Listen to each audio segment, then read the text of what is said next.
ka-Chisflix, trending na naman si Queen Yasmin. At kung akala ninyo tapos na ang usapan tungkol sa umano'y pagbubuntis niya, mukhang mas lalo pang umiinit ang kwento.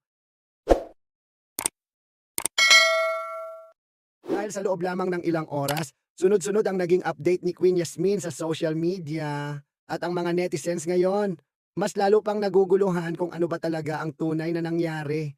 Sa kanyang pinakahuling post, sinabi ni Yasmin na nag-pregnancy test siya ulit at lumabas na negative ang resulta. Pero hindi doon natapos ang kanyang ibinahagi.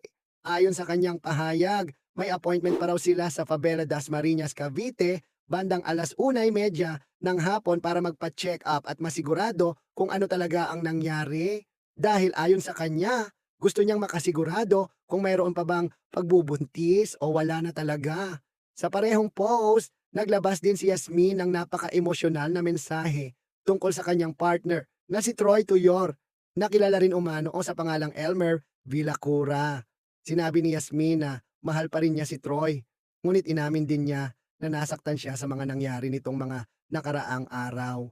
Ayon sa kanyang post, may mga bagay raw na naganap na labis niyang ikinalungkot, lalo na pagdating sa usapin ng kanyang pagbubuntis. May binanggit din siya tungkol sa mga gamot na ibinigay sa kanya, na ayon sa kanya ay hindi raw niya inaasahang mangyayari sa ganitong sitwasyon. Dahil dito, maraming netizens ang agad na nag-react at nagtanong kung ano nga ba talaga ang totoong nangyari sa pagitan nilang dalawa. Sa kabila ng lahat ng ito, sinabi rin ni Yasmin na pinili pa rin niyang patawarin si Troy at bigyan ng isa pang pagkakataon ang kanilang relasyon. Pero may malinaw siyang sinabi, ito raw ang huling pagkakataon. At kung sakaling maulit pa ang anumang hindi pagkakaunawaan, doon na raw siya tuluyang magdedesisyon para sa sarili niya. Bukod pa rito, ibinahagi rin ni Yasmin ang ilang detalye tungkol sa kanilang mga pinagsamahan. Ayon sa kanya, nagpunta raw sila dati sa Union Bank branch sa Imus, Cavite, at pagkatapos nito ay dumiretso sila sa Toyota Dasmariñas, Cavite upang kunin ang kanilang sinasabing dream van. Isang detalye na lalong nagpausisa sa mga netizens. Dahil sa kanyang post, may mga pahayag din si Yasmin na tila may issue umano pagdating sa pera at mga ari-arian, na ayon sa kanya ay naging bahagi rin ng kanilang hindi pagkakaunawaan. Dahil dito, mas lalo pang naging usap-usap online ang buong sitwasyon. Habang nangyayari ang lahat ng ito, may isa pang personalidad sa social media na nagbigay ng reaksyon. Ito ay si Gaya Polihimnia, na nag-post ng isang mensahe na agad ding pinag-usapan ng mga netizens. Sa kanyang post, tila may ipinahihiwatig siyang may mas malalim pang kwento sa likod ng nangyayari. At dahil dito, mas lalo pang dumami ang mga haka-haka at opinion sa social media. May mga netizens na nagpapakita ng suporta kay Queen Yasmin, lalo na kung siya ay dumaraan sa isang mahirap na sitwasyon. Pero mayroon ding nagsasabing mas mabuting hintayin muna ang buong katotohanan bago magbigay ng konklusyon.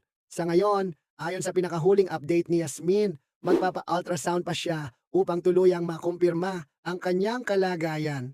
At ito ang hinihintay ngayon ng maraming netizens, kung ano nga ba talaga ang tunay na nangyari.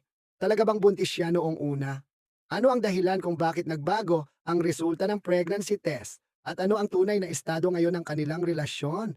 Sa social media, mabilis kumalat ang kwento. Pero gaya ng lagi nating sinasabi dito sa Cheeseflix, hindi lahat ng kumakalat na impormasyon ay agad na malinaw.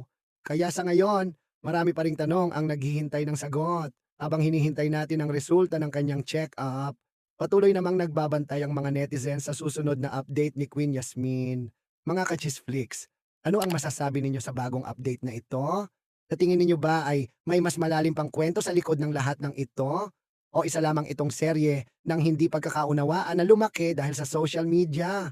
I-comment ninyo ang inyong opinion. At kung gusto ninyo ng pinakabagong showbiz chika at viral internet stories, huwag kalimutang mag-like, mag-subscribe, at pindutin ang notification bell. Dahil dito sa Cheeseflix, hindi natutulog ang chismis.